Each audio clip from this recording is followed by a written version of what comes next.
Shalom, Shalom, selamat sore, salam sejahtera di dalam nama Tuhan Yesus Kristus. Bagaimana keadaan saudara pada sore hari ini? Luar biasa, Tuhan kita baik, amin. Haleluya. Kita akan berdoa dulu sebelum kebaktian ini dimulai. Tuhan Bapa kami yang ada di dalam surga, kami mengucap syukur Tuhan atas kebaikan-Mu dalam kehidupan kami semua. Engkau yang tidak bercacat, Engkau yang tidak bercela, Engkau yang sempurna, mau mati, disalib di Golgota untuk menebus kami, orang-orang yang berdosa.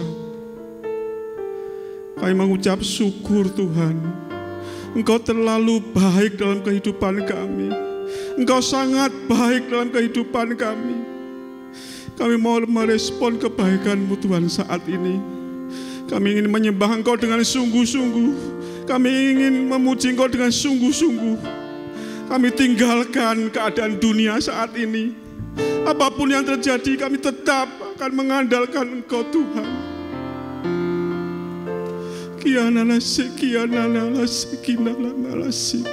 Tuhan, kami tidak henti-hentinya mengucap syukur, berterima kasih karena Engkau luar biasa.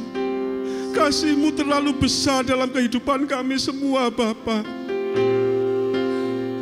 Kalau saat ini kami akan mengadakan kebaktian Jumat Agung, memperingati hari kematian Engkau Tuhan. Beri kami roh sukacita, roh damai sejahtera. Dan kami tahu Engkau akan hadir di tempat ini, karena ini adalah rumah-Mu, rumah kesayangan-Mu Bapa. Kami serahkan semua ke dalam tangan-Mu Tuhan. Engkau yang akan mengatur dari awal pertengahan sampai akhirnya. Kami serahkan semua ke dalam tangan-Mu Bapa, karena Engkau luar biasa. Engkau sungguh-sungguh baik dalam kehidupan kami. Terima kasih Bapa. Kami akan mulai kebaktian ini di dalam nama Tuhan Yesus Kristus. Yang percaya katakan amin. Haleluya. Terima kasih. Kita akan mulai kebaktian pada sore hari ini, Jumat Agung ya saudara. Di dalam Yohanes 19 ayat yang 30 mengatakan, sesudah Yesus meminum anggur asam itu, berkatalah ia, sudah selesai. Lalu ia, Yesus, menundukkan kepalanya dan menyerahkan nyawanya.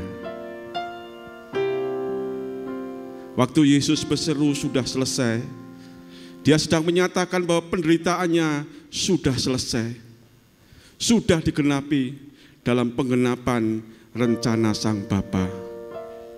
Yang selesai adalah penderitaan Kristus yang mengerikan itu. Tidak akan pernah lagi ia mengalami kesakitan di tangan orang-orang yang jahat. Tidak akan pernah lagi ia harus menanggung dosa-dosa dunia. Tidak akan pernah lagi dia ditinggalkan Bapaknya. Dia sungguh-sungguh luar biasa. Salib adalah tujuan utama Yesus dari awal kelahiran dan kematiannya. Demi apa saudara? Demi menebus dosa-dosa kita. Mari saudara, pada sore hari ini kita katakan dengan sungguh-sungguh, Dia Yesus telah mati bagiku. Dia Tuhan, selamatkan jiwaku. Bagi Dia pujianku tak dapat kubalas kasih-Nya. Haleluya, haleluya. Terima kasih Tuhan.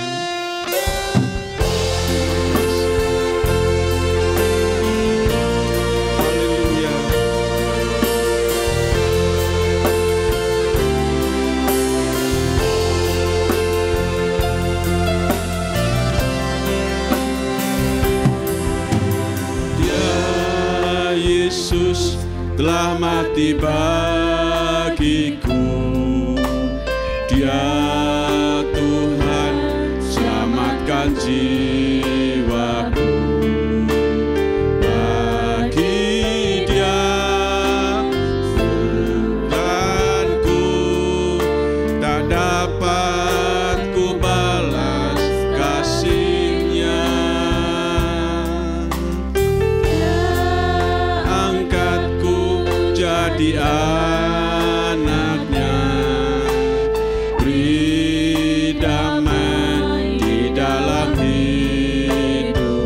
bagi Dia, sembahku, sembahku, hanya Dia segalanya bagiku, bagi Dia,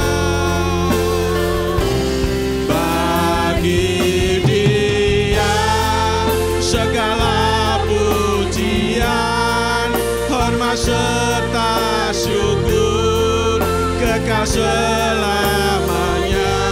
Bagi Dia segala pujian, hormat serta syukur, selama-lamanya. Bagi Dia, haleluya. Bagi Dia segala pujian, hormat serta syukur, kekal selamanya. Bagi Dia segala pujian, hormat serta syukur, selama-lamanya. Mari kita sama-sama berdiri, saudara. Kita nyatakan nyanyian ini dengan sungguh-sungguh. Ya Yesus, selamat tiba. Amin, amin. Dia Yesus, Ya Tuhan, selamatkan jiwaku. Bagi Dia pujianku, pujianku, tak dapat ku balas kasih-Nya. Dia angkatku jadi anaknya. Amin, amin.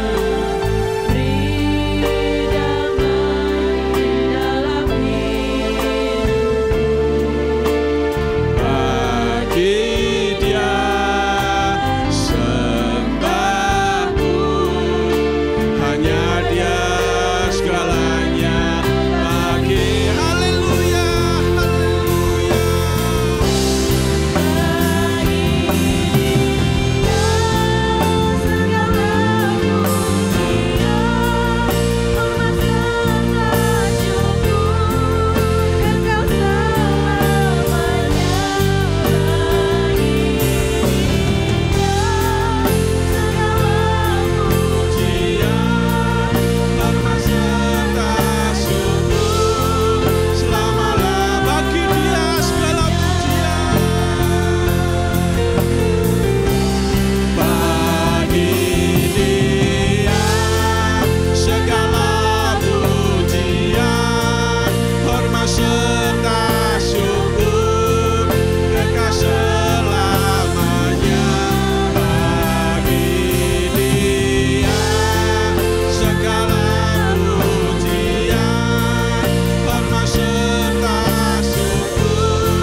serta syukur kekal selamanya bagi Dia.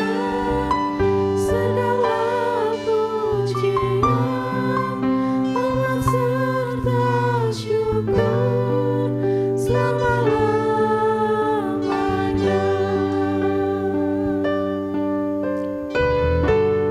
Bagi Dia segala pujian,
Semua katakan terima kasih. Terima kasih. Terima kasih.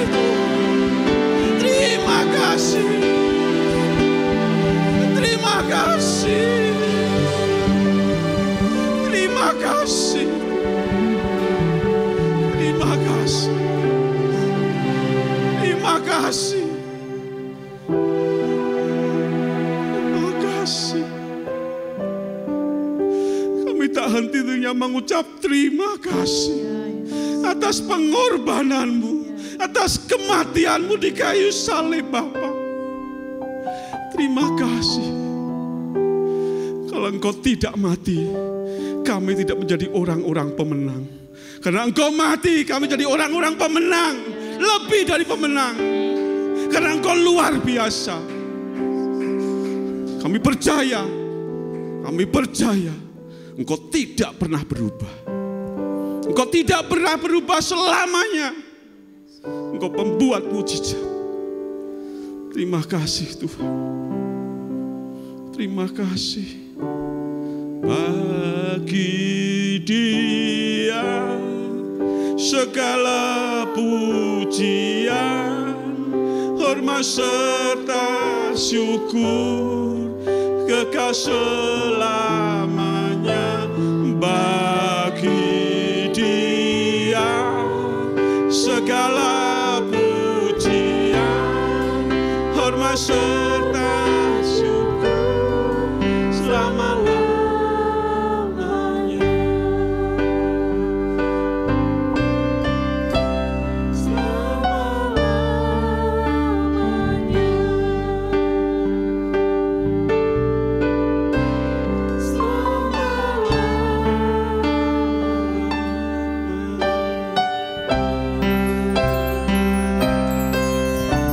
Bagi Tuhan, haleluya. Beri kemuliaan bagi Tuhan, haleluya, haleluya. Saudara, Yesus telah mati bagi kita. Kita harus percaya Dia telah mati bagi kita, umat-umat yang berdosa. Mulai saat ini saudara, kita harus punya komit yang luar biasa. Kami mau berubah, kami akan melakukan firman Tuhan, kami akan seru dengan firman Tuhan, karena Yesus adalah segalanya bagi kita. Amin saudara. Sungguh nyata kasih-Mu, secerah mentari, namun Kau tetap yang terindah. Haleluya. Semua tepuk tangan saudara.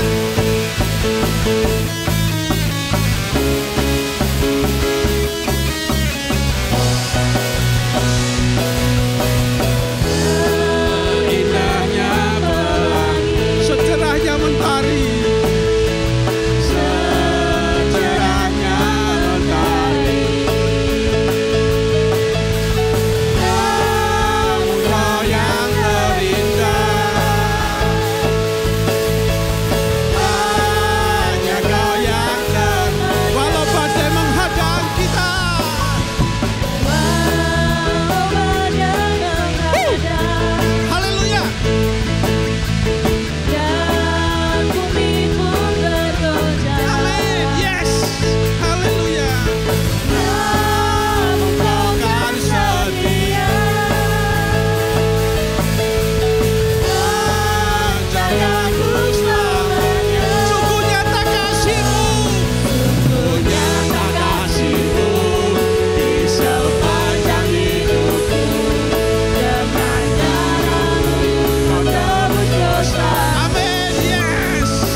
kesaksian kita.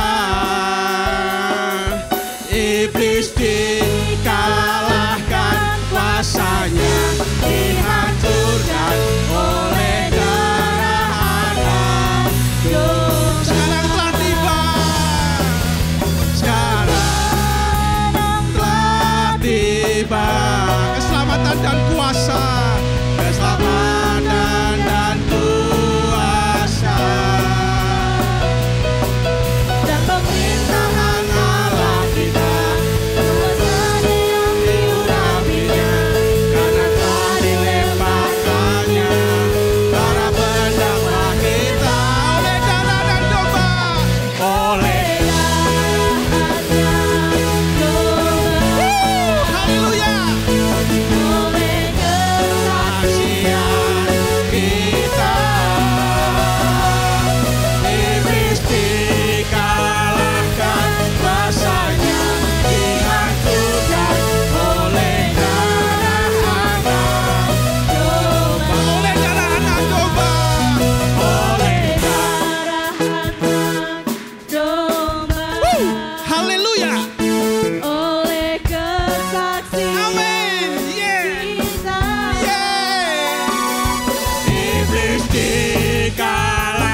bangkit bagiku, ya Tuhan Allah penyelamat. Kuasa mau dipatahkan, kuasa mau dipatahkan, hidupku dipulihkan, ya Tuhan Allah benar. Dia sungguh baik, Dia sungguh baik, Dia sangat baik.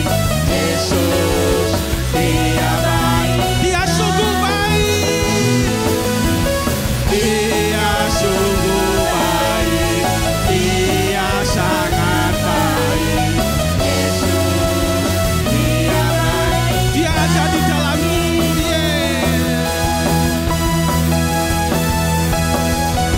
Dia ada di dalamku, bergerak di hidup, ya Tuhan Allah berkuasa. Dia penuhi hatiku, Dia penuhi hatiku dengan kuasa kasih, ya Tuhan Allah penyayangku. Wah! Dia sungguh baik, Dia sangat baik. Yesus Dia baik, baik. Dia sungguh baik, Dia sungguh baik, Dia sangat baik. Yesus Dia baik, Dia sungguh baik. Katakan dengan sungguh-sungguh. Dia sungguh baik, Dia sangat baik. Yesus Dia baik, baik. Dia sungguh baik, Dia sungguh baik, Dia sangat baik. Yesus He is so good to you. He is so good to you.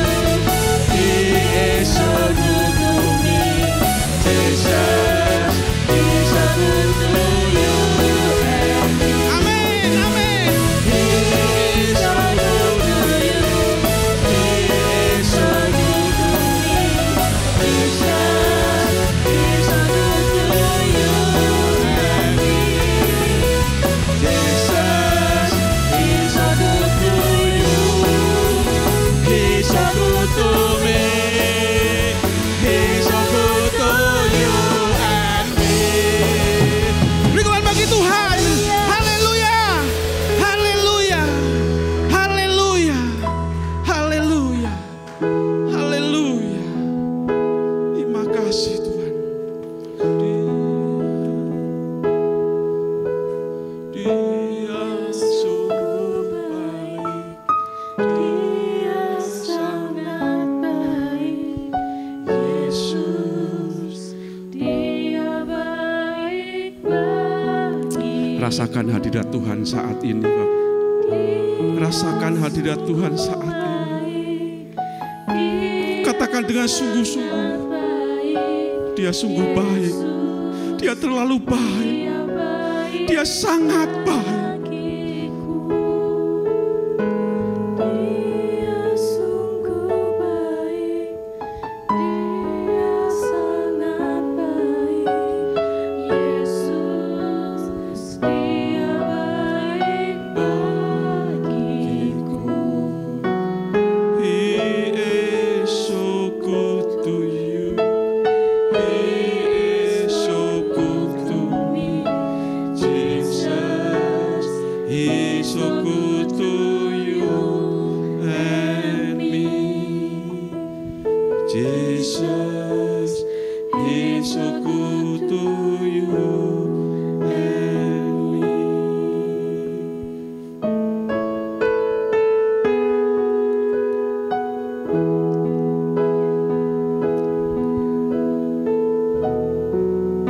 Karya terbesar dalam hidupku, pengorbananmu Yang selamatkanku, Engkaulah harta yang tak ternilai.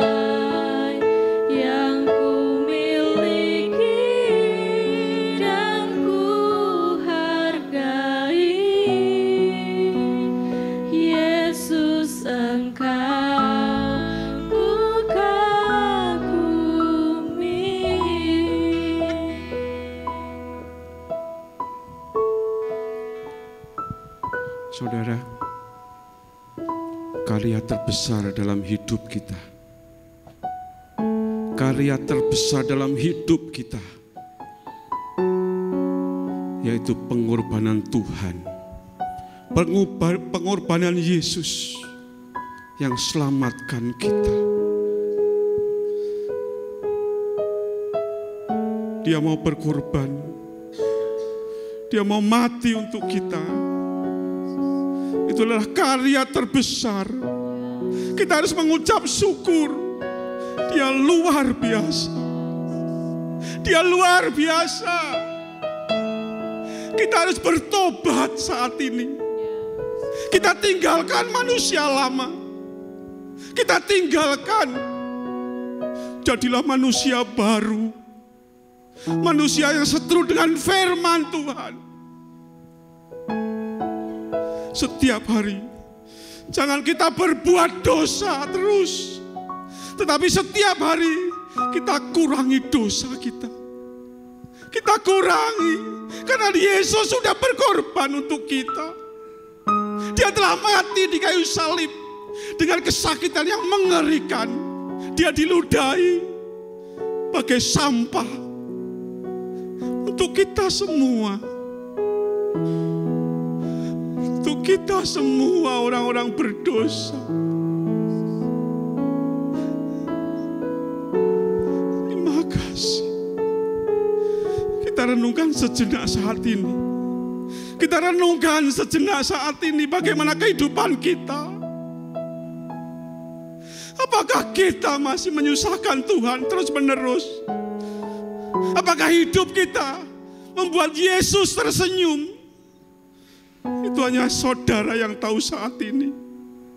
Mari mulai saat ini kita bertobat. Kita bertobat. Kita bertobat. Kiana sikiana sikinana. Kiana sikiana sik. Terima kasih. Terima kasih. Hanya kita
bersama-sama berdoa dan sebentar Saudari Novi akan berdoa buat kita semuanya. Benar Tuhan, karya-Mu yang terbesar yang Kau berikan dalam hidup kami Tuhan. Haleluya. Itu sungguh membuat kami menjadi lebih berharga di hadapan-Mu Tuhan. Karena darah-Mu yang tertumpah menebus dosa-dosa setiap kami Tuhan. Amin. Bila ini adalah kesempatan bagi setiap kami Tuhan. Ya Tuhan untuk Yesus. kami lebih dekat lagi kepadamu Tuhan. Untuk kami boleh memperbaharui hidup kami di dalam Engkau Tuhan. Agar hidup kami penuh dengan terobosan-terobosan baru. Dan kami percaya Tuhan, darah-Mu yang tertumpah bagi kami tidak sia-sia Tuhan. Bila kami boleh menggunakan kesempatan ini dengan baik Tuhan. Terima kasih Bapa, terima kasih. Kami siap mendengarkan kebenaran firman-Mu Tuhan. Engkau pakai hamba-Mu, bila juga Engkau persiapkan bagi setiap kami hati yang mau untuk diajar oleh kebenaran firman-Mu Tuhan. Terima kasih Bapak, terima kasih. Ini doa sembahyang kami di dalam nama Tuhan Yesus.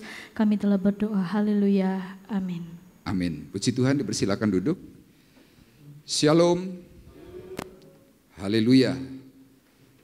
Baik, kita hari ini bersama-sama akan memperingati akan peristiwa penyaliban Tuhan di kayu salib.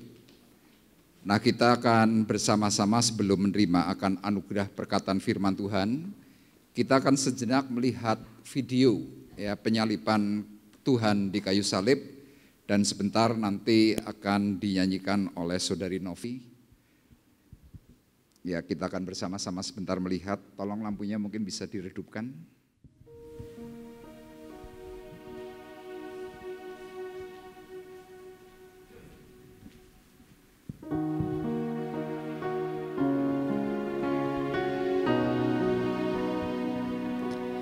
Jalan Via Dolorosa saat di Yerusalem, seorang tak berdosa disalibkan, dicaci dan dihina, diteriakan kematiannya. Dia disiksa dan didera, dicambuk di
Ya, puji Tuhan.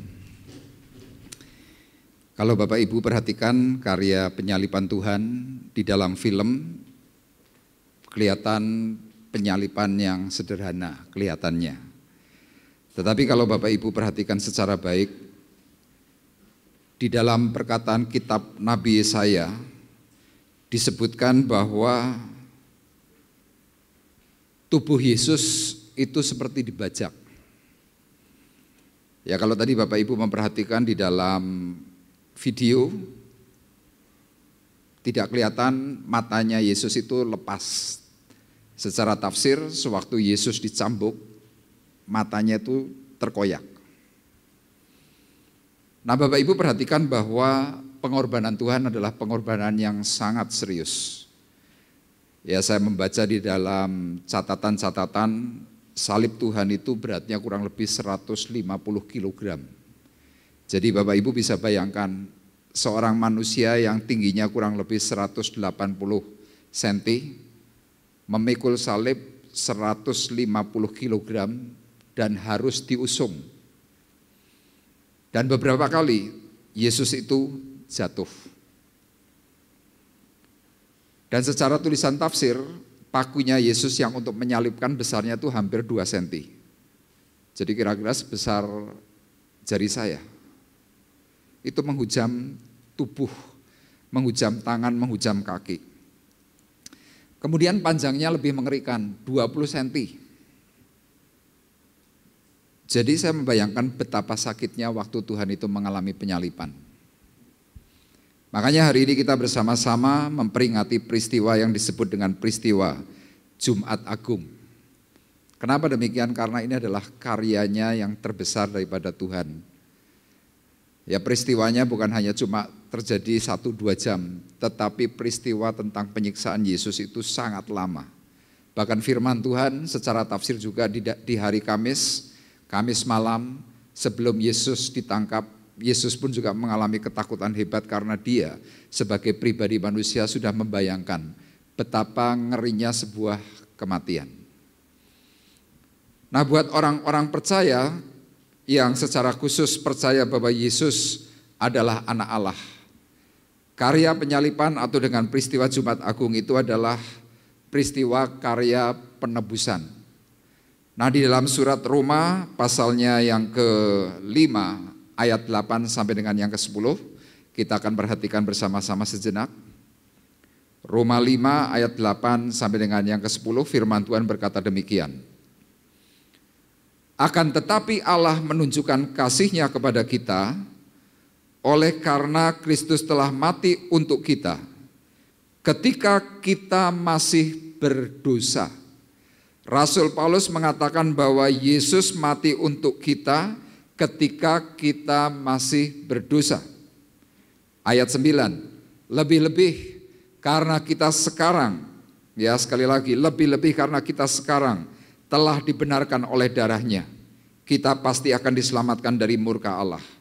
Sebab jikalau kita ketika kita masih seteru, diperdamaikan dengan Allah oleh kematian anaknya, lebih-lebih kita yang sekarang telah diperdamaikan, pasti akan diselamatkan oleh hidupnya. Katakan amin. Jadi satu pengorbanan yang sangat besar. Pengorbanannya adalah pengorbanan yang sangat serius.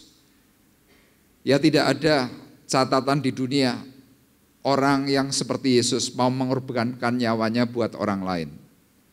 Mungkin buat kita semua akan berkata, loh Pak, Yesus itu kan memang Tuhan. Dia memang sengaja mengorbankan diri buat aku, buat saya. Ya tetapi saudara boleh memperbandingkan. Ya di dunia ada banyak sekali agama. Tetapi tidak ada satu contoh teladan pun yang memberikan pengorbanan nyawa. Bahkan ada banyak sekali pengajar-pengajar mereka takut tentang mati. Tapi sekarang yang menjadi sebuah pertanyaan, kenapa Yesus tidak pernah takut mati? Ya karena dia bisa bangkit dari antara orang mati. Makanya sore hari ini dalam peringatan perayaan Jumat Agung saya memberikan tema karya terbesar. Ya saya mengambil di dalam Injil Yohanes pasal 19 ayat 28 sampai dengan ayatnya yang ke-30. Nanti Bapak Ibu bisa bersama saya menyimak di dalam Yohanes pasal 19 ayat 28 sampai dengan yang ke-30, nanti akan dibacakan oleh Saudara Arif. Yohanes pasal 19 ayat 28 sampai dengan yang ke-30. Yohanes pasal 19 ayat 28 sampai yang ke-30, demikian bunyi firman Tuhan. Sesudah itu, karena Yesus tahu bahwa segala sesuatu telah selesai, berkatalah ia, supaya genaplah yang ada tertulis dalam kitab suci, aku haus. Di situ ada suatu bekas penuh anggur asam. Maka mereka mencucukkan bunga karang yang telah dicelupkan dalam anggur asam pada sebatang hisop, lalu mengunjukkannya ke mulut Yesus. Sesudah Yesus meminum anggur asam itu, berkatalah ia, sudah selesai. Lalu ia menundukkan kepalanya dan menyerahkan nyawanya. Amin. Bapak Ibu sekali lagi perhatikan dalam peristiwa terakhir sebelum Yesus menundukkan kepalanya dan kemudian menyerahkan nyawanya kepada Allah. Semalam-malaman saya berani pastikan Yesus itu sudah tidak makan. Semalam-malaman Yesus itu pasti juga sudah tidak minum. Kenapa? Di dalam ketakutannya dia berdoa. Tengah malam Yesus ditangkap, kemudian diarak, ya diseret, dicambuk, dihina. Kemudian masuk dalam pengadilan di peristiwa pagi hari itu. Kemudian selesai pengadilan, Yesus mengalami kembali pencambukan. Nah sesudah itu apa yang terjadi? Yesus harus mengusung salibnya. Saudara bisa bayangkan bahwa dalam satu peristiwa, orang tidak minum kurang lebih 10 jam, orang itu sebenarnya sudah mengalami yang namanya dalam tanda kutip dehidrasi. Apalagi dalam siksaan, dalam ketakutan. Orang kalau di dalam ketakutan, energi yang dikeluarkan itu bisa sampai 20 kali lipat dari orang yang normal. Saya membayangkan peristiwa itu sangat-sangat mencekam. Nah sesudah Yesus disalib, sudah berada di atas kayu salib, ya hari itu Yesus ini sudah ditombak perutnya. Detik itulah dia berkata, aku haus. Aneh ya, kenapa yang dikeluhkan Tuhan itu bukan masalah aku sakit. Aduh aku menderita, Harusnya kan keluarnya kan itu kan. Tapi kenapa kok Tuhan berkatanya apa? Aku haus. Nah, ketika Tuhan berkata aku haus, tentara itu dengan sengaja segera mengambil yang namanya bunga karang. Ya, bunga karang ini ada yang menafsirkan berbentuk batu, ya karena di Israel, di Timur Tengah itu kan memang semuanya hampir dinding ataupun mungkin untuk batu-batu jalan itu semuanya batu yang mirip karang. Kemudian diambil, secara tafsir kemudian diikat. Nah, pada waktu sudah diikat, diambillah hisop. Saudara mungkin kalau mencari terjemahan kata hisop di dalam bahasa Indonesia itu tidak ada.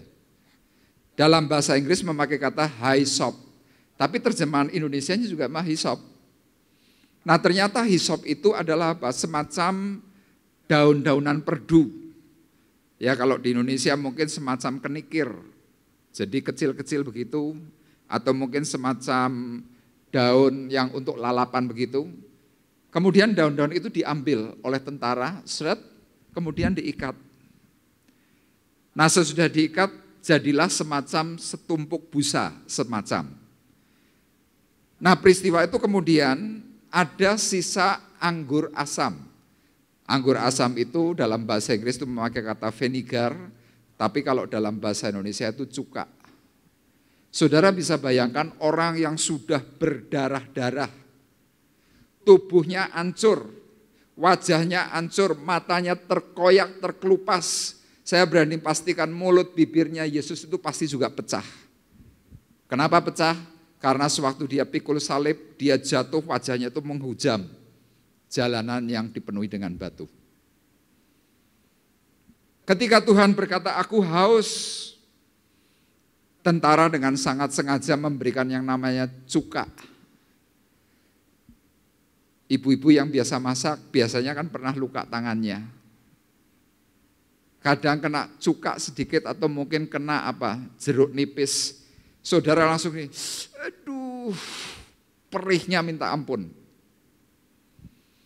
Saya tidak membayangkan hari itu ketika Tuhan diberi yang namanya cuka, kemudian dicucukkan ke mulutnya. Bayangannya apa coba? Saya membayangkan mulutnya pasti getir. Getir itu rasanya enggak karu-karuan dan menyengat. Kira-kira mungkin begitu. Saya sempat berpikir, apa sih sebenarnya makna dari peristiwa Tuhan berkata aku haus kemudian diberi cuka asam?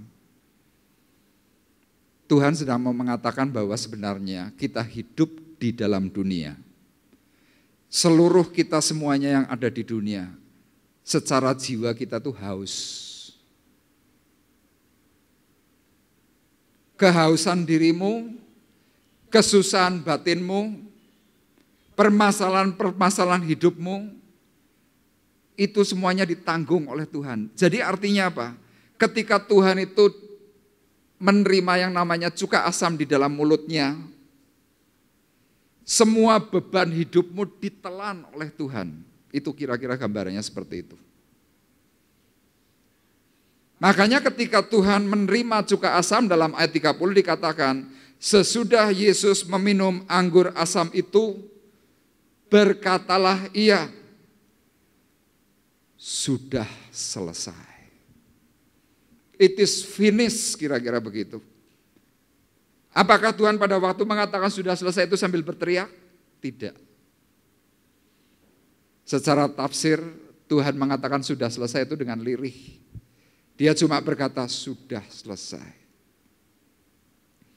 Kemudian dia menundukkan kepalanya dan dia berkata, Tuhan, Bapa, ini nyawaku.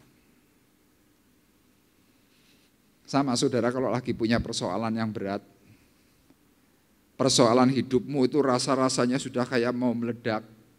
Ketika ada yang nolong, saudara akan berkata dengan lirih juga, wis rampung.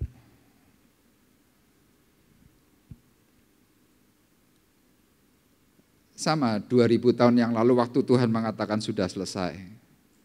bagi setiap orang yang mau percaya kepada Tuhan, dosamu, pelanggaranmu, ketidakbenaran hidupmu, asal kamu semuanya mau percaya kepada Tuhan Yesus Kristus, maka itu sudah ditebus total. Sudah diapakan saudara? Halo? Sudah ditebus total. Makanya kalau kita sudah percaya di dalam Tuhan, kalau tiba-tiba kita semuanya mati, orang yang bersungguh-sungguh percaya dan melakukan setiap tugas, tanggung jawab yang Tuhan katakan, Tuhan berkata, saat ini juga kamu sudah ada di surga. Kok nggak ada amin ya? Itu loh saya dan saudara. Jadi kalau kita bersama-sama bisa membayangkan hidup kita dahulu yang gak karu-karuan, tiba-tiba kita tuh diangkat, dilayakkan, diizinkan untuk bisa ketemu dengan Tuhan. Saya berkata ini adalah peristiwa yang amat sangat ajaib. Kenapa? Karena kita boleh mengenal yang namanya kasih Bapa. Di sini saya tuliskan itulah karya Tuhan. Dia menyelesaikan tugas mulia dari Bapanya di surga untuk memberikan kasih-Nya kepada setiap orang yang percaya. Kenapa? Agar manusia tidak lagi melakukan hal yang sia-sia selama hidupnya. Jadi kalau kita benar sudah ditebus, kita percaya, kita sungguh-sungguh menerima perkataan firman-Nya, tentu hidup kita tidak lagi seperti yang dahulu. Nah, secara khusus di tulisan yang kuning saya menuliskan, kasih-Nya sudah dilakukan agar setiap orang bisa mengenal kasih Bapa bukan dengan perkataan, bukan dengan omongan, bukan, tapi dengan perbuatan kasih. Jadi waktu Yesus itu disalib, bentangan salibnya itu kurang lebih besarnya 2,5 meter, tingginya kurang lebih 4 meter. Jadi tingginya salib Yesus kira-kira dari lantai bawah ini sampai atap, ini 4 meter. Lebarnya itu 2,5. Yesus di atas kayu salib menanggung segala beban. Kalau saudara perhatikan orang disalib, tubuhnya itu gravitasinya semakin tinggi. Artinya apa? Tekanan tubuhnya itu semakin berat. Makanya saudara perhatikan, kalau orang yang mau pikul salib, orang selalu berkata apa? Abot. Orang tersalibkan itu berat. Saudara yang dahulu mungkin bebas melakukan apa saja, coba pikul salib. Makanya lihat ada banyak sekali orang-orang Kristen pada akhirnya gagal. Kenapa? Enggak kuat. Peraturan-peraturannya semuanya ketat. Nah, Tuhan mengatakan dalam kitab Nabi Yeremia, kita perhatikan. Yeremia pasalnya yang ke-31 ayat 33 dan ayat 34. Saya akan bacakan buat Bapak Ibu. Saudara perhatikan. Tetapi beginilah perjanjian yang kuadakan dengan kaum Israel sesudah waktu itu, sesudah Yesus disalib. Demikianlah firman Tuhan. Aku akan menaruh hukumku dalam batin mereka dan menuliskannya dalam hati mereka. Maka aku akan menjadi Allah mereka dan mereka akan menjadi umatku. Dan tidak usah lagi orang mengajar sesamanya atau mengajar saudaranya dengan mengatakan, kenalah Tuhan. Sebab mereka semua besar kecil akan mengenal aku. Demikianlah firman Tuhan, sebab aku akan mengampuni kesalahan mereka dan tidak lagi mengingat dosa mereka. Saudara perhatikan tulisan yang biru, dan tidak usah lagi orang mengajar sesamanya atau mengajar saudaranya dengan mengatakan kenalah Tuhan. Jadi saudara perhatikan, orang kalau sudah menerima Tuhan Yesus Kristus sebagai Tuhan dan Juru Selamat, hidupnya sungguh-sungguh benar, orang itu tidak perlu ngajari orang lain untuk apa? Yuk ke gereja yuk, enggak usah. Ayo tak kenalkan dengan Yesusku yang ajaib, enggak usah. Tetapi orang-orang yang sungguh-sungguh hidup di dalam Tuhan, Mereka mengamalkan yang namanya apa? Perbuatan. Makanya tadi saya tuliskan, Yesus mati itu karena apa? Menunjukkan perbuatan kasih. Yesus mati itu bukan dengan perkataan, saudara-saudara, lihat aku mati di salib. Tidak. Dia tanpa perkataan. Dia menunjukkan perbuatan kasihnya kepada seluruh dunia bahwa dia rela. Makanya saudara boleh perhatikan, orang yang hidupnya sungguh-sungguh di dalam Tuhan, maaf, orang itu pasti tidak banyak mulut. Istilah kata orang Jawa apa? Ora kaken cangkem. Tidak terlalu banyak teori, tidak teori nginjil, tidak teori apapun, tidak. Tetapi orang itu akan menunjukkan perbuatan kasihnya. Sehingga apa? Orang bisa tertarik, orang bisa berkata, loh, orang itu dulu enggak seperti itu loh. Sekarang kok hebat ya? Kenapa ya? Nah, waktu di mana orang itu sedang menunjukkan perbuatan kasih, orang mulai tertarik dengan perbuatannya, orang nanti pasti nanya, Mas, Pak, Mbak, Bu, Le, kamu berpegang kepada agama apa sih? Oh, saya ikut Tuhan Yesus. KTP saya Kristen. Orang mungkin akan berkata, ya ampun, saya enggak tahu loh kalau jenengan Kristen. Loh kok bisa? Iya, saya enggak menduga. Perbuatannya jenengan itu jan apik tenan. Saya tertarik karena panjenengan luar biasa. Tapi sayang, yang seperti itu langka. Banyak dari kita lebih suka pakai teori. Wih, ngomongnya manis. Semuanya kelihatannya, wih, apik-apik. Tapi perilakunya minta ampun. Makanya saya mau berkata, kita harusnya prihatin. Kenapa prihatin? Gereja hari-hari ini merosot.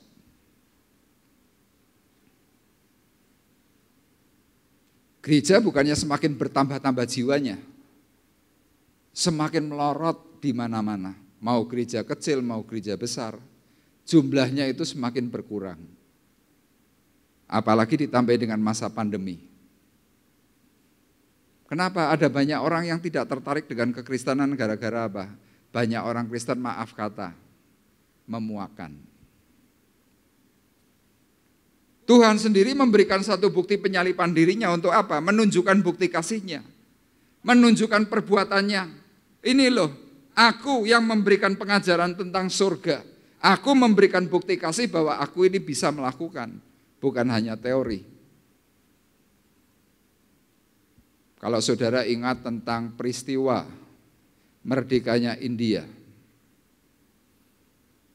itu diawali dari seorang yang bernama Mahatma Gandhi. Mahatma Gandhi ini seorang lulusan Inggris. Dia dididik dengan sangat jelas meskipun dia beragama yang diikuti secara umum di India. Tetapi Mahatma Gandhi sewaktu sekolah di Inggris, dia banyak mengenyam pendidikan Kristen. Dia melihat dosennya Kristen, murid-murid yang lain banyak yang Kristen, lingkungannya full Kristen, dan dia mulai tertarik. Kenapa? Wih, pengajarannya Kristen dahsyat, pengajaran kasihnya luar biasa, pengajaran kerendahan hatinya hebat, cerita tentang Yesus yang dianiaya itu pun merasuk di dalam hatinya Mahatma Gandhi. Suatu hari, Mahatma Gandhi yang sedang tertarik dengan kekristenan, dia di hari Minggu datang untuk ikut beribadah. Waktu dia datang beribadah, dia berpikiran, nanti aku masuk ke gerejanya orang Kristen, pasti orang Kristen itu akan menyambut aku dengan baik-baik. Tetapi secara fakta ketika dia baru mau naik tangga, baru tangga nomor 1, tangga nomor 2, gerejanya agak cukup tinggi. Tiba-tiba dia didatangi oleh seorang petugas penerima tamu. Penerima tamu itu pakai jas, ganteng, rapi, pakaiannya putih, pakai dasi. tanpa senyum, langsung bertanya, siapa Anda? Oh, saya Mahatma Gandhi. Ada apa Anda datang ke sini? Saya mau ikut ibadah. Stop. Bukan di sini tempatmu. Pergi dari sini. Mahatma Gandhi itu sempat loh untuk apa sedikit memaksa. Aku ingin ibadah, aku ingin dengar Yesus. No. Saudara bisa bayangkan berapa miliar orang di India yang sebenarnya saat itu juga langsung tertolak. Bapak Ibu bisa bayangkan kalau seandainya hari itu ada seorang penerima tamu yang amat sangat ramah. Siapapun orangnya. Bentuk apapun orangnya. Waktu saudara mau datang, ada orang mau datang, saudara senyum. Saudara bisa berkata, puji Tuhan, Tuhan menyambutmu.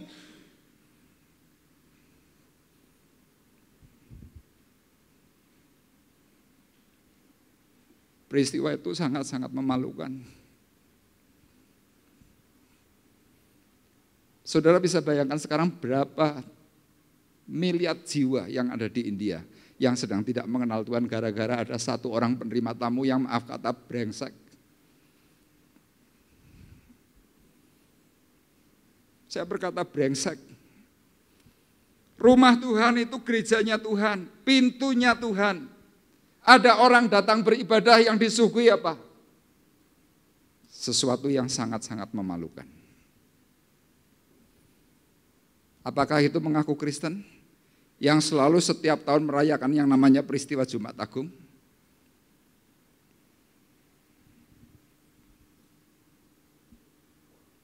Hari ini mungkin di India ada Kristen, tapi minoritas.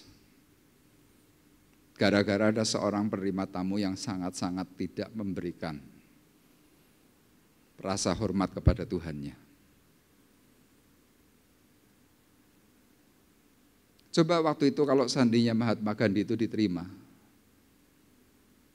gak usah lah mungkin didudukkan di bangku yang paling depan, disuruh masuk aja. Mari Pak duduk dengan senyum yang paling indah. Mahatma Gandhi hari itu bisa memerdekakan India itu dengan apa? Kristennya. Tapi sejak peristiwa itu Mahatma Gandhi kembali ke India. Dan dia mengajarkan satu pemahaman baru yang namanya ahimsa. Apa pemahaman ahimsa? Sama isinya dengan Alkitab.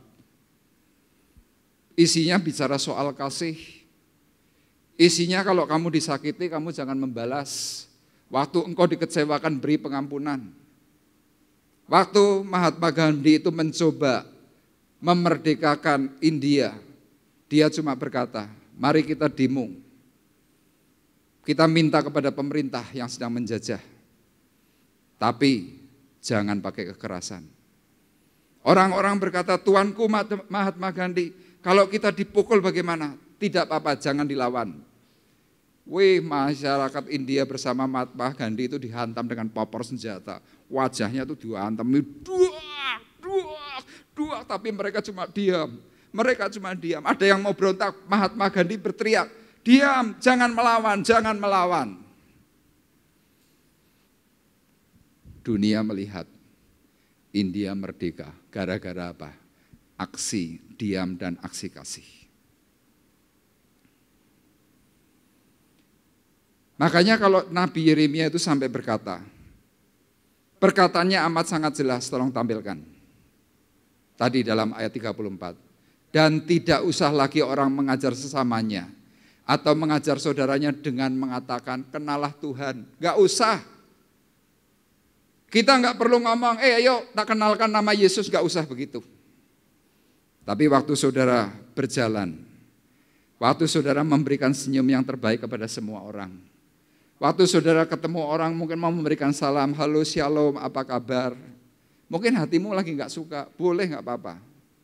Tapi waktu engkau memberikan senyum terbaik, orang itu bisa melihat Tuhan Yesus di dalam dirimu. Amin. Tapi kita nggak lakukan itu.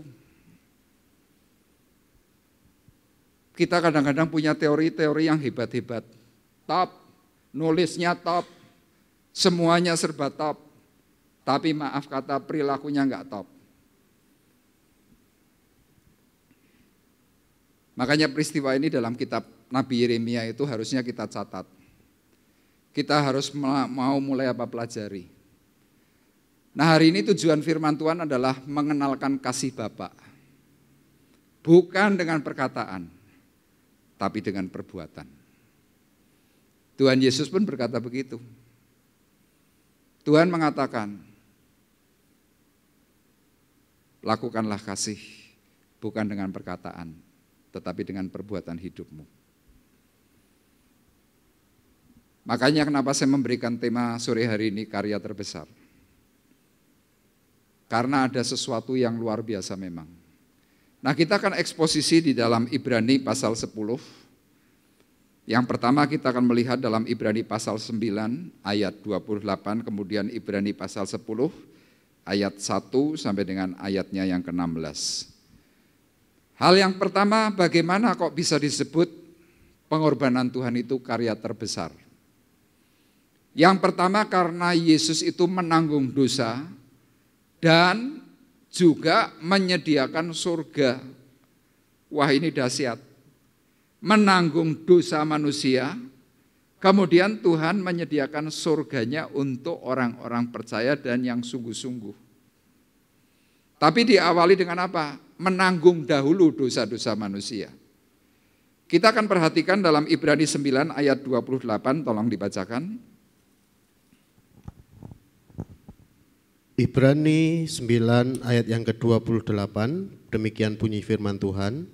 Demikian pula Kristus hanya satu kali saja mengorbankan dirinya untuk menanggung dosa banyak orang. Sesudah itu ia akan menyatakan dirinya sekali lagi tanpa menanggung dosa untuk menganugerahkan keselamatan kepada mereka yang menantikan Dia. Iya. Amin. Saudara sekali lagi perhatikan, Ibrani pasal 9 ayat 28 itu harusnya gandeng dengan pasal 10 mulai dari ayat 1. Karena apa? Ini berbicara tentang keselamatan yang Tuhan lakukan.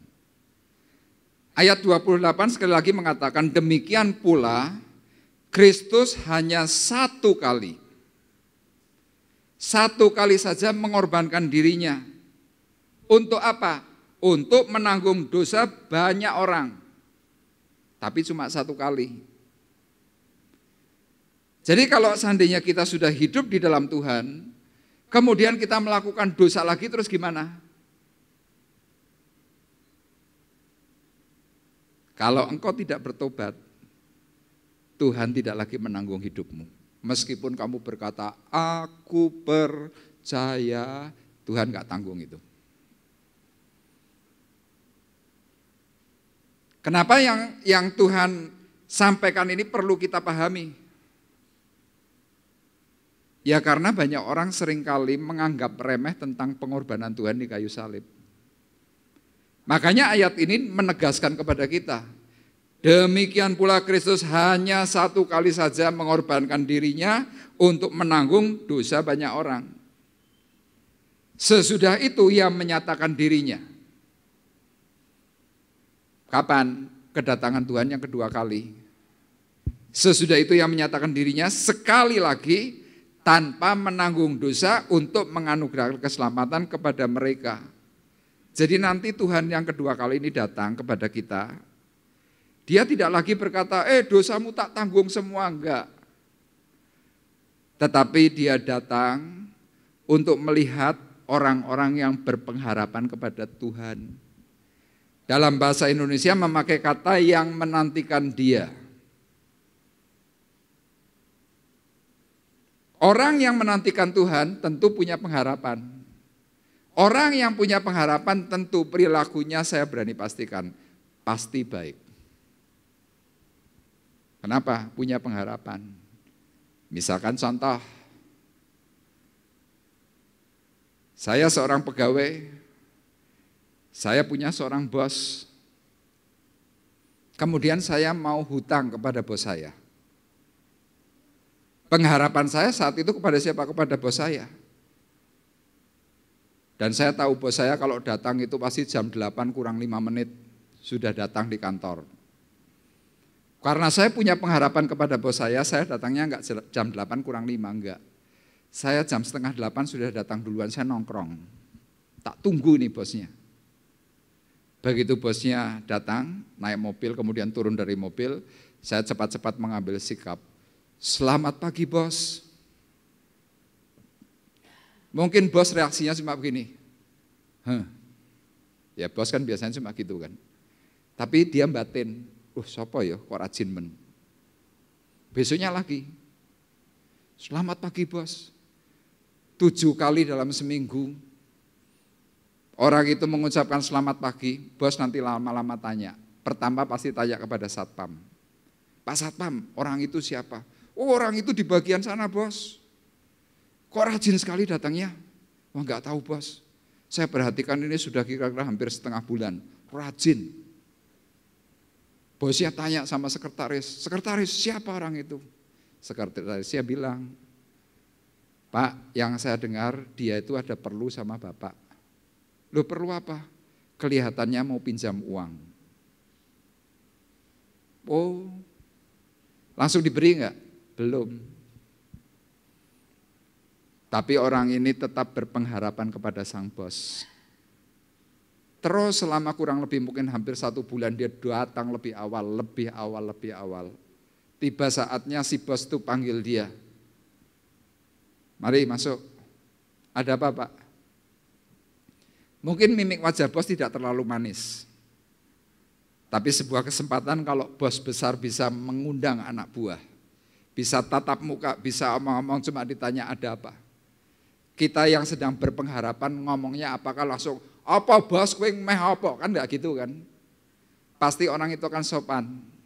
Orang itu pasti akan berkata, iya Pak, selamat pagi. Saya Arif Pak. Oh iya gimana Arif? Ini Pak, saya ada perlu. Begitu kita ngucap, bos itu cuma ngomong, kenapa dari kemarin kamu enggak ngomong kalau cuma uang segitu? Ngapain harus nunggu sampai 1 bulan? Saya takut bos. Ya sudah sana ini tak kasih oret-oretan kamu ambil di kasir. Kenapa?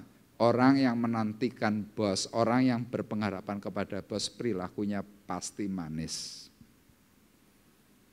Sama perkataan firman Tuhan ini mau memberikan isyarat kepada kita.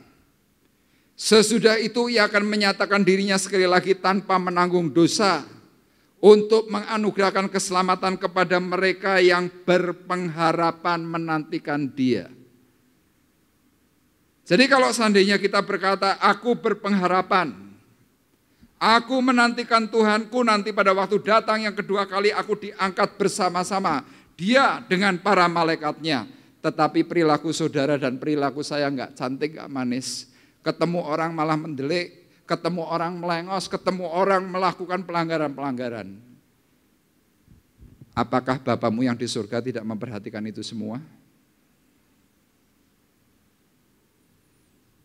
Kita perlu sadar, kita perlu ingat. Saya ini loh mau angkat tangan begini. Tuhan lihat dan Tuhan catat. Saya model jalannya gimana Tuhan lihat dan Tuhan catat.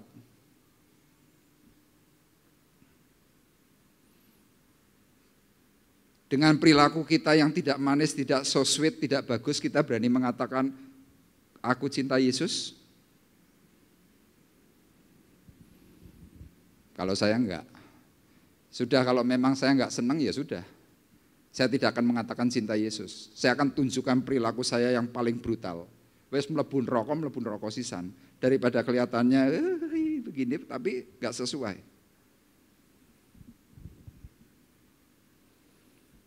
Tapi kadang kita enggak sadar itu. Kadang kita tidak paham.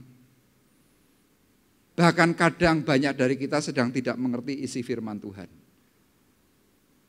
Saya sewaktu mempersiapkan perkataan firman Tuhan sore hari ini, saya sempat berdoa dan saya ngomong sama Tuhan, Tuhan, firman yang tak sampaikan ini kelihatannya enggak menarik loh Tuhan.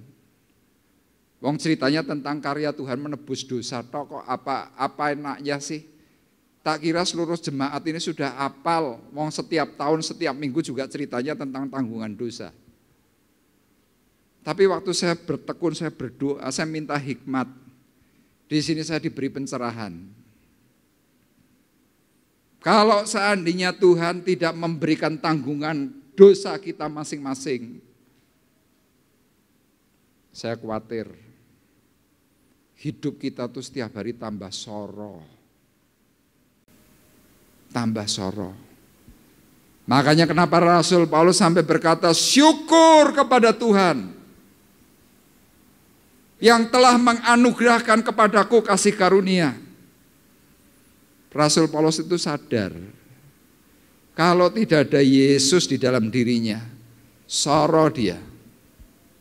Kenapa soro?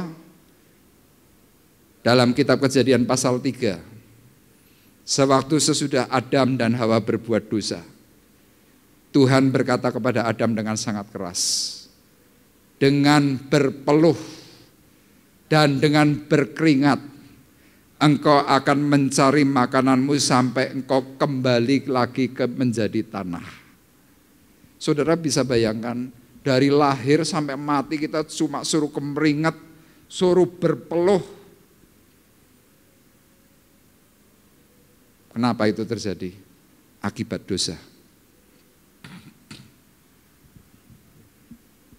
Dengan kesakitan kau akan melahirkan anak-anakmu. Para wanita kenapa ngalami yang namanya sakit melahirkan? Aduh, apalagi kalau sudah 12 jam baru buka 2. Waduh. Suster, dokter, semua yang ada di dalam isi ruangan untuk melahirkan seneni kabeh. Waduh. Akibat apa? Dosa. Tapi lihat, dengan peristiwa penyaliban Tuhan, waktu Tuhan berkata, sudah selesai. Kita mau percaya. Saudara boleh buktikan, orang-orang yang sungguh-sungguh hidup di dalam Tuhan, sakit bersalinnya itu tidak seperti orang sakit bersalin seperti pada umumnya.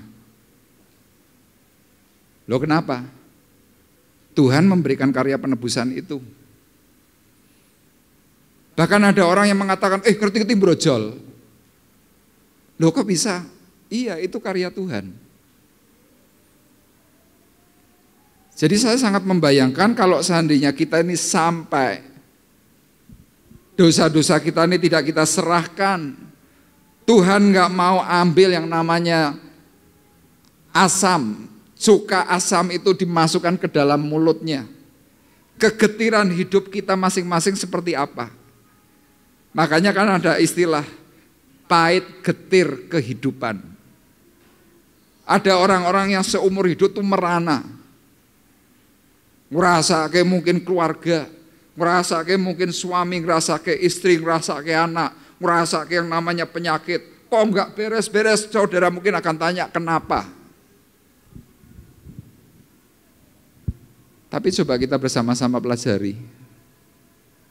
Ayat ini mengatakan jelas Tuhan itu datang menanggung. Kemudian apa? Mau menyediakan surga.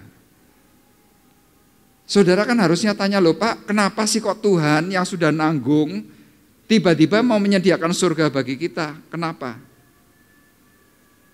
Dalam surat Filipi dikatakan, kewarganegaraanmu berasal dari surga.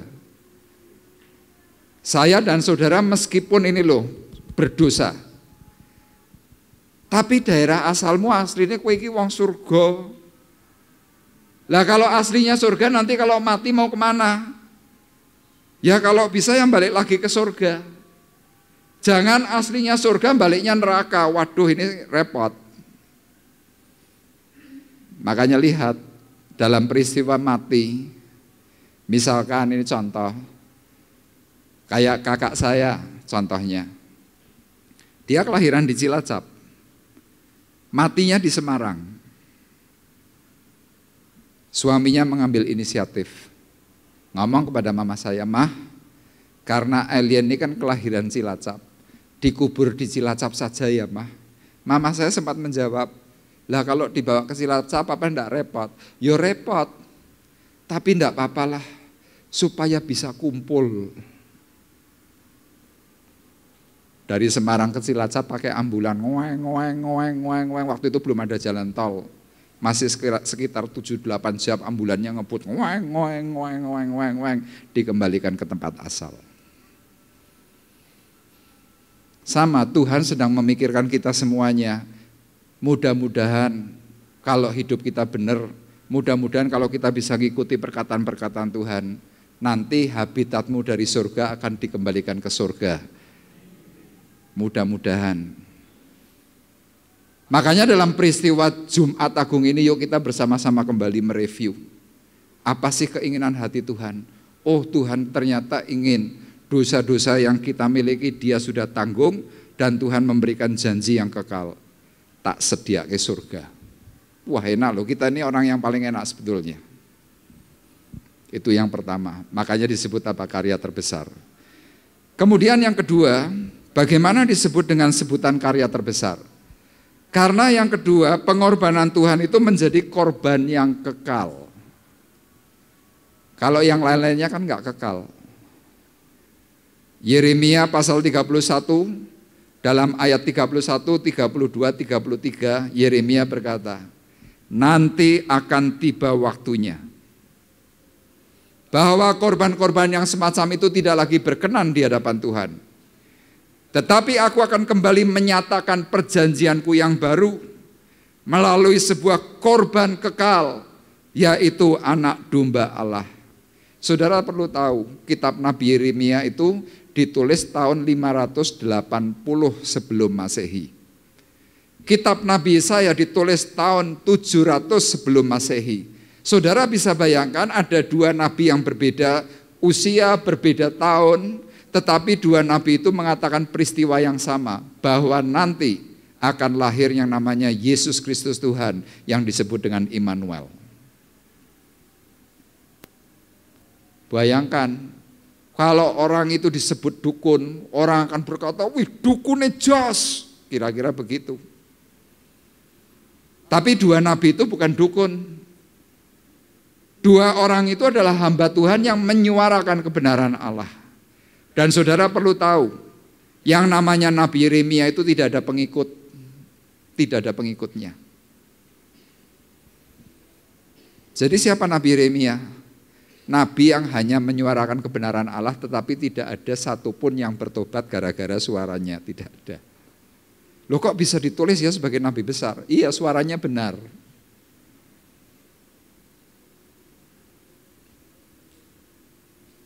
Jadi sebagai korban yang kekal, Tuhan itu sudah dinubuatkan 580 tahun sebelum lahir, 700 tahun sebelum lahir. Kita lihat ayatnya dalam ayat 10 dan ayat 14, saya akan bacakan. Dan karena kehendaknya inilah kita telah dikuduskan satu kali untuk selama-lamanya oleh persembahan tubuh Yesus Kristus. Saudara perhatikan, sekali untuk selama-lamanya.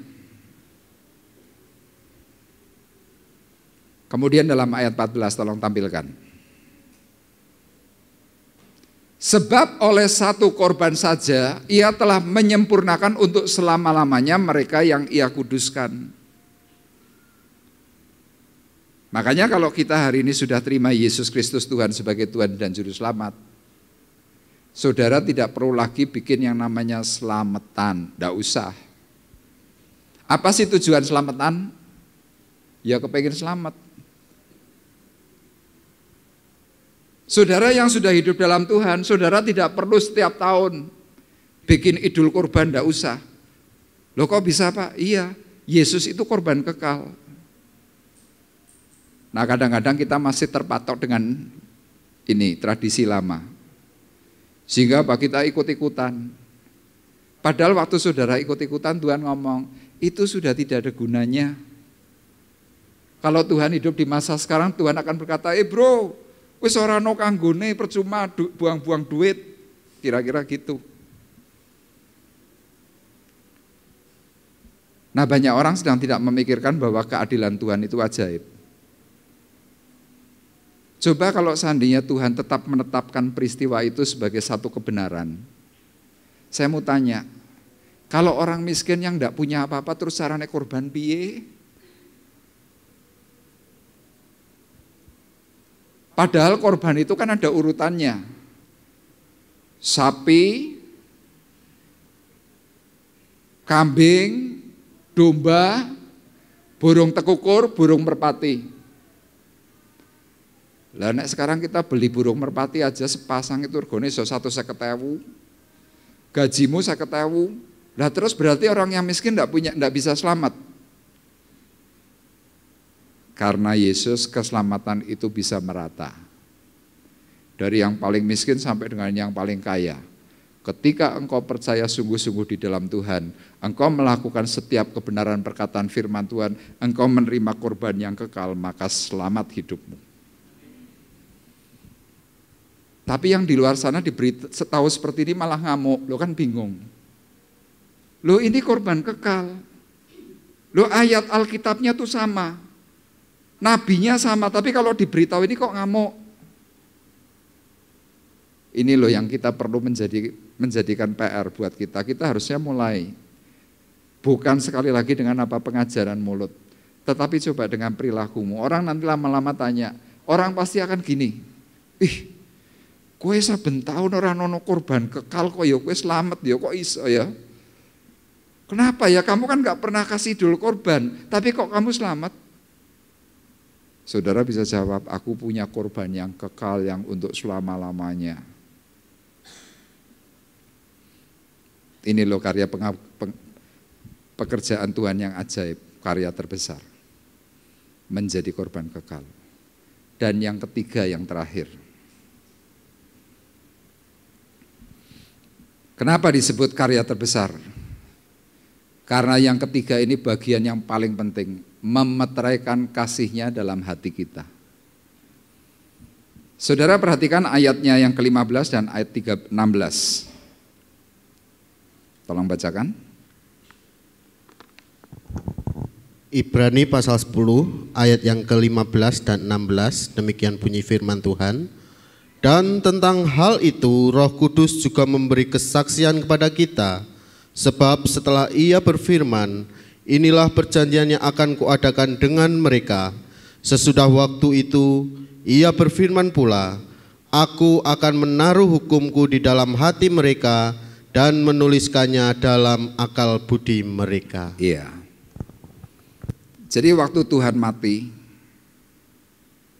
melalui karya Roh Kudus dikatakan tentang hal itu, Roh Kudus juga memberi kesaksian kepada kita. Sebab setelah Ia berfirman, inilah perjanjian yang akan kuadakan dengan mereka sesudah waktu itu, sesudah waktu karya penyaliban. Ia berfirman pula, aku Tuhan akan menaruh hukumku di dalam hati mereka dan menuliskannya dalam akal budi mereka. Jadi sewaktu Tuhan itu mati di atas kayu salib, secara roh melalui Roh Kudus itu terjadi yang namanya impartasi. Nular. Apa yang ditularkan? Kasih Bapa. Makanya kalau sebagai Kristen, sebagai orang yang sudah percaya di dalam Tuhan, engkau tetap mempertahankan hidupmu dengan karaktermu yang lama. Saya berkata, hati-hati. Kenapa hati-hati? Iya, engkau tidak akan pernah menang. Hidupmu hidup dalam kekalahan terus-menerus. Engkau terus mempertahankan kekecewaan hatimu, kamu kalah. Kamu benci, kamu kalah. Kamu pahit hati, kamu kalah. Kamu tidak mau mengampuni, kamu kalah. Makanya Rasul Paulus di dalam surat Korintus berkatanya apa? Adanya saja persoalan di antaramu, itu merupakan kekalahan bagimu. Jadi kalau saudara selalu cari-cari terus, Tuhan ngomong, itu merupakan kekalahan bagimu. Nah kalau hidupmu terus kalah terus gimana? Ya hidupmu merana. Hidupmu enggak enak. Sudah saya berani pastikan itu pasti enggak enak.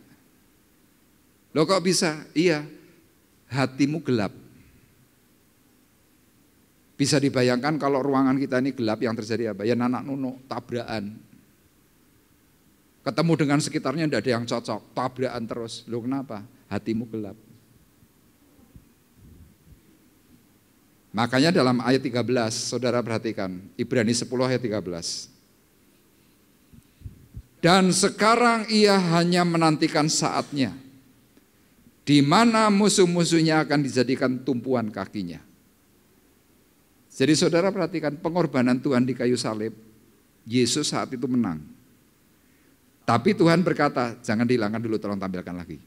Tapi Tuhan berkata, sekarang ia hanya menantikan saatnya.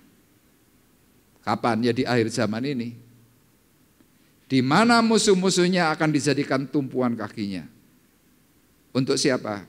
Untuk orang-orang yang mau melakukan perkataan firman-Nya. Jadi kalau seandainya kita tidak mau melakukan perkataan firman-Nya, ampuni, saudara tetap tidak bisa. Saudara tidak bakalan menang. Ayat 13 ini berlaku bagi setiap orang percaya yang sungguh-sungguh hidup di dalamnya. Tuhan berkata, sekarang ia hanya menantikan saatnya. Di mana musuh-musuhnya akan dijadikan tumpuan kakinya. Tumpuan kaki Yesus seperti gimana sih kalau bayangannya misalkan begini ya. Ini kan speaker, ini kaki saya. Kalau musuh sudah takluk cuma tak gini kan nih. Ayo gerak, ayo. Tidak bisa. Tapi kalau kita tidak mau melakukan itu, musuh akan leluasa. Makanya Rasul Paulus waktu mulai hidup di dalam Tuhan, dia berkata, hai maut, di mana sengatmu? Paulus berani loh ngomong sama iblis begitu, hai maut, di mana sengatmu? Karena Paulus tahu dirinya itu sudah menang. Makanya yang terakhir dalam Roma 8 ayat 37, Paulus berkata dengan sangat jelas, tetapi dalam semuanya itu kita lebih daripada orang-orang yang menang oleh Dia yang telah mengasihi kita.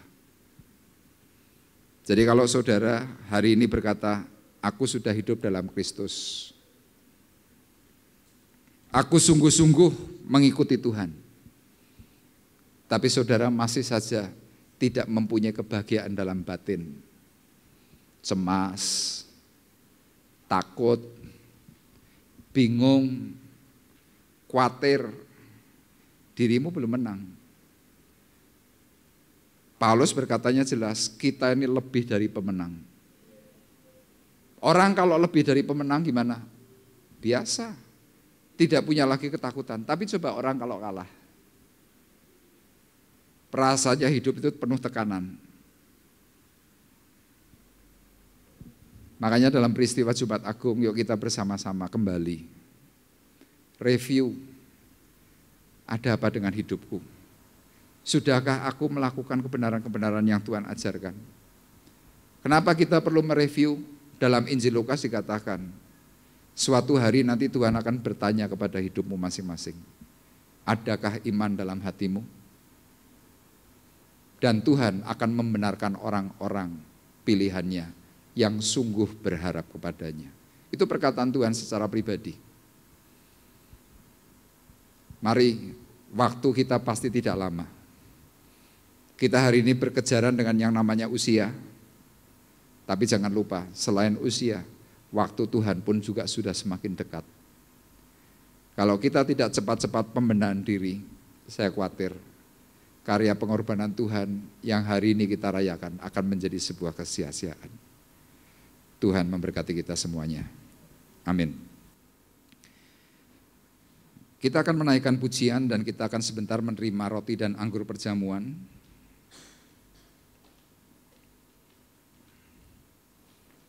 Kita akan menaikkan pujian yang terakhir, karya terbesar.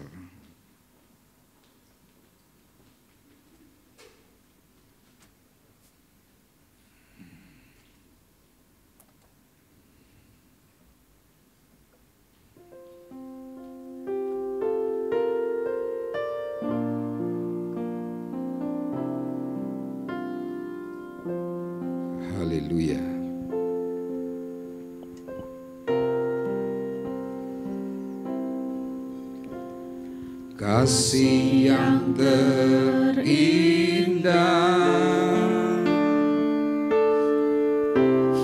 hati yang mulia,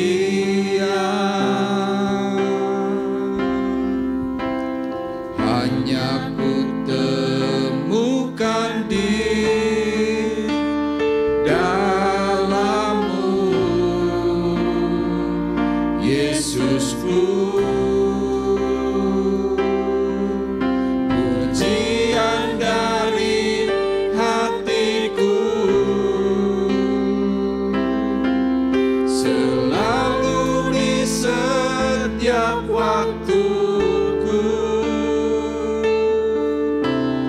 tiada pernah berubah kasih-Mu. Karya terbesar dalam hidupku, pengorbanan-Mu yang selamatkanku. Engkaulah harta yang tak ternilai, yang ku miliki dan ku hargai. Yesus, Engkau ku kagumi. Karya terbesar dalam hidupku, pengorbanan-Mu yang selamatkanku. Engkaulah harta yang tak ternilai, yang ku miliki dan ku hargai. Yesus, Engkau ku kagumi.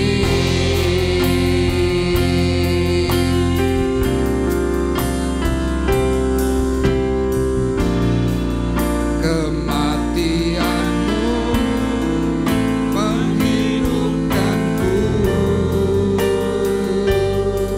dan ku pastikan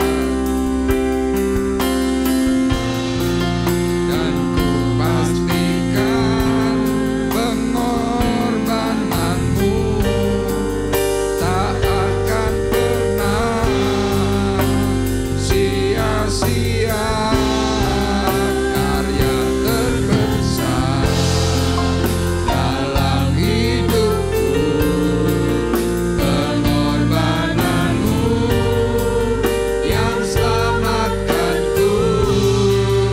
Engkaulah harta yang tak ternilai, yang ku miliki dan ku hargai. Yesus, Engkau ku kagumi. Yesus, Engkau ku kagumi. Yesus, Engkau ku kagumi.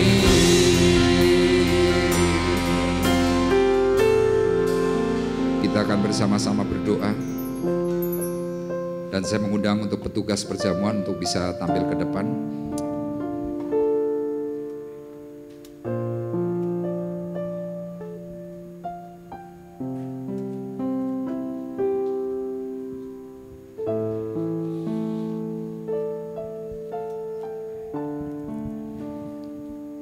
Kami berterima kasih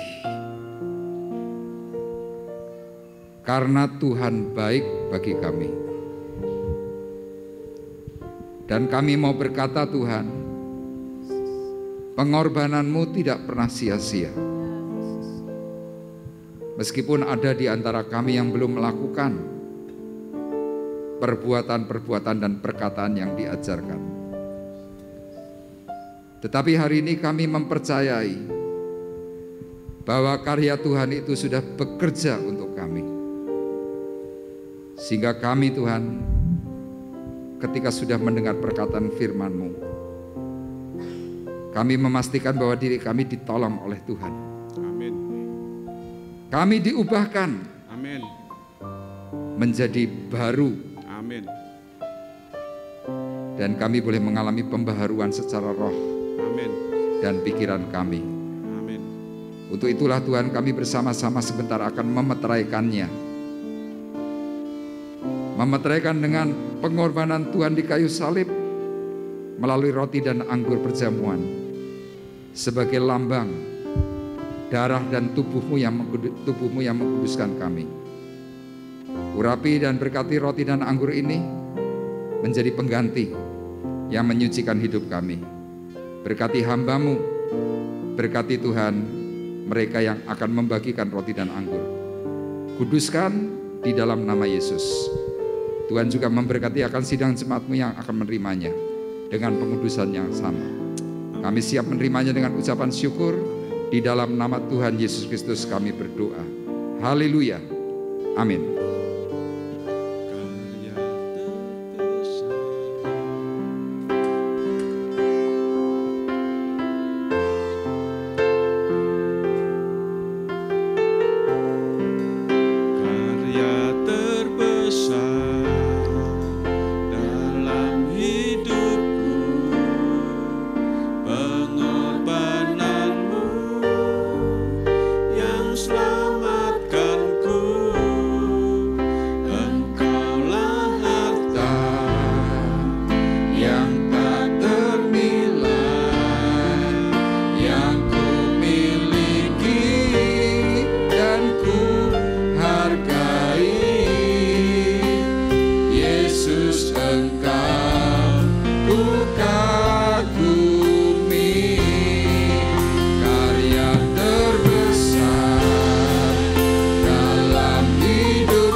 Mungkin ada di antara Bapak Ibu yang belum menerima roti dan anggur.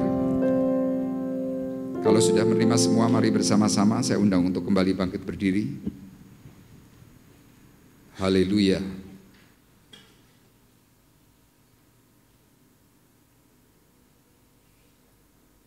Terima kasih Tuhan. Terima kasih. Ketika saudara memegang roti dan anggur perjamuan, inilah satu simbol substitusi, pengganti tubuh dan darah Tuhan Yesus yang mengkuduskan kita semuanya. Dia rela mati untuk setiap dosa dan pelanggaran kita. Dia menyerahkan nyawanya kepada Bapaknya untuk kita yang hari ini masih berdosa. Dan inilah perkataan firman-Nya. Sebab apa yang telah kuteruskan kepadamu, telah aku terima dari Tuhan, yaitu bahwa Tuhan Yesus pada malam waktu ia diserahkan, ia mengambil roti. Sesudah itu ia mengucap syukur atasnya, ia memecah-mecahkannya dan berkata, inilah tubuhku yang diserahkan bagi kamu, perbuatlah ini menjadi peringatan akan aku. Demikian juga ia mengambil cawan. Sesudah makan lalu ia berkata, cawan ini adalah cawan perjanjian baru yang dimeteraikan oleh darahku. Perbuatlah ini setiap kali kamu meminumnya, menjadi peringatan akan aku. Sidang jemaat Tuhan terkasih, marilah kita bersama-sama memegang roti lebih tinggi dari kepala kita masing-masing. Firman-Nya berkata, bukankah roti yang kita pecah-pecahkan adalah persekutuan dengan tubuh Kristus? Amin. Dalam nama Tuhan Yesus Kristus kita makan bersama-sama.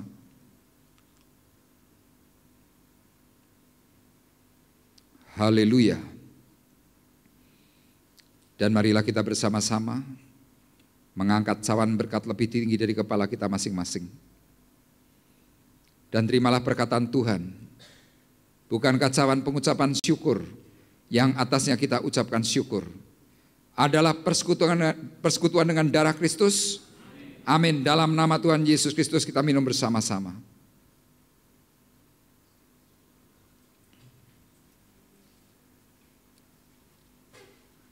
Haleluya. Haleluya, terima kasih.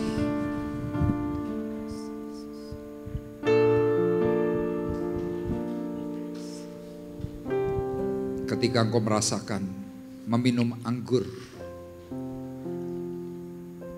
mungkin tidak terlalu asam, tetapi bayangkanlah bagaimana Tuhan hari itu meminum anggur asam, meminum cuka, dan dicucukkan kepada mulutnya yang penuh dengan luka. Dia menelan setiap kegetiran hidup daripada kita masing-masing. Dia dengan rela mengatakan, aku haus. Itulah gambaran kehausan jiwamu.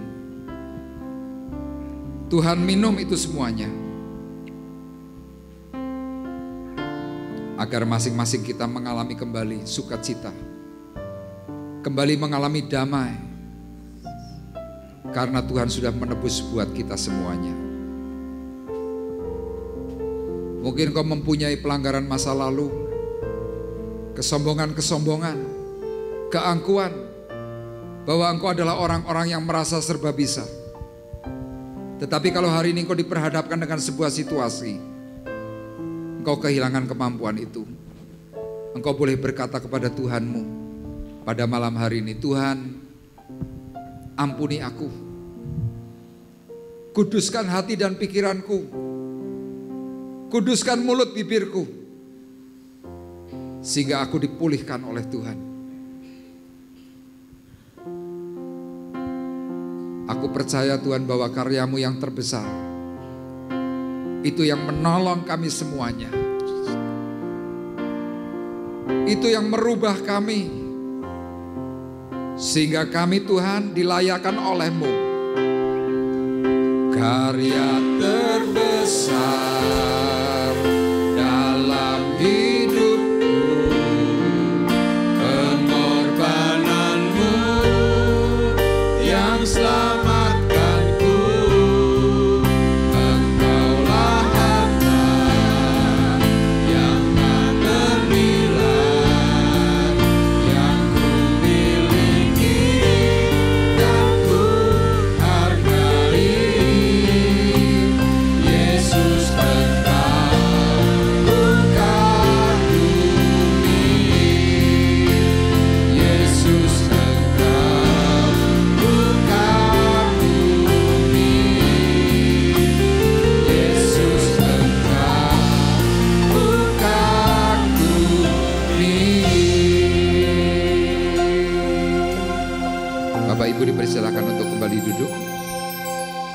Dan kita akan bersama-sama berdoa untuk sebentar korban persembahan yang akan kita berikan.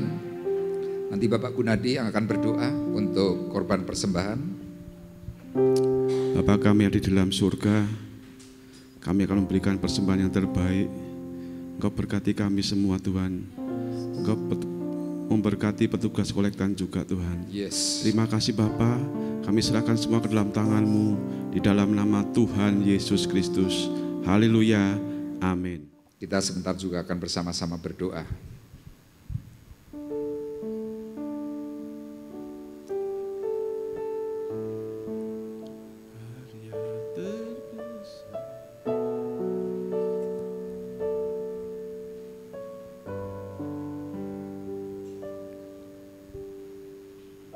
Ya, ada satu berita yang mengembirakan. Gereja di tempat ini mendapatkan satu reward, mendapatkan satu anugerah karena dapat satu mobil baru, ya, Grand Max tahun 2022. Beri kemuliaan buat Tuhan. Ya, di masa yang sulit, puji Tuhan ada orang yang berbaik hati, punya beban untuk memberikan mobil untuk pelayanan. Ya, kiranya ini boleh menjadi satu semangat yang baru buat kita semuanya, supaya Tuhan menambahkan jiwa-jiwa untuk gereja yang dilayani. Baik, kita akan bersama-sama mengakhiri perjumpaan ibadah kita. Saya mengundang Bapak Ibu untuk kembali bangkit berdiri. Kita akan berdoa. Bapa yang baik, Bapa di dalam kerajaan surga, hari ini kami bersyukur karena Tuhan terus berbicara kepada kami, mengingatkan hidup kami, di mana Tuhan memberikan pengertian di dalam ibadah Jumat Agung. Kami berterima kasih untuk hal-hal yang Tuhan nyatakan. Dan sebelum kami berpisah, Tuhan, kami mengingat akan saudara-saudari kami yang sedang mengalami kelemahan tubuh. Hari ini Tuhan, kami berdoa untuk tetap supaya saudara kami Milka diberi kekuatan kesehatan. Amin. Amin. Dipulihkan Tuhan tubuhnya. Amin. Diberkati hati dan pikirannya. Amin. Sehingga Milka tetap memiliki kekuatan, memiliki semangat yang daripada Tuhan. Amin. Tuhan tolong Milka, Tuhan tolong keluarganya. Amin. Dan kami bersama-sama juga berdoa Tuhan untuk Ibu Partiah yang juga sedang mengalami kelemahan tubuh. Kiranya pertolongan kasih Tuhan yang ajaib juga melanda hidupnya. Amin. Dipulihkan oleh Tuhan. Amin. Kami percaya Tuhan masih ada tanda mujizat yang Tuhan terus kerjakan bagi orang percaya. Amin. Demikian juga Tuhan, pada sore hari ini kami juga berdoa kembali untuk Bapak Suparwoto yang juga sedang mengalami sakit kelemahan. Tuhan berkati tubuh jasmaninya. Amin. Tuhan berkati hati dan pikirannya. Amin. Perkuat jiwa dan rohnya. Amin. Sehingga Bapak Suparwoto Tuhan kembali memiliki kekuatan ilahi. Amin.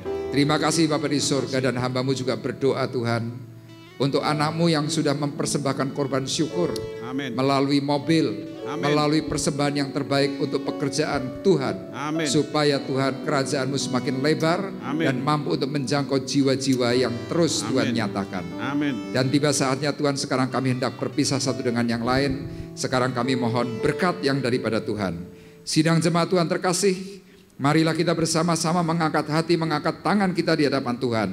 Pulanglah dengan membawa berkat, damai sejahtera Allah Bapa di surga. Pulanglah dengan membawa kasih karunia Tuhan Yesus Kristus. Di dalam persekutuan Roh Kudus, Tuhan memberkati engkau dan melindungi engkau. Tuhan menyinari engkau dengan wajahnya dan memberi engkau kasih karunia. Tuhan menghadapkan wajahnya kepadamu dan memberi engkau damai sejahtera. Mulai dari malam hari ini sampai Maranatha, datang yang kedua kali. Di dalam berkat nama Tuhan Yesus Kristus, kami sudah berdoa dan mengucapkan syukur kami, dan kita yang diberkati oleh Tuhan bersama-sama berkata, Amin.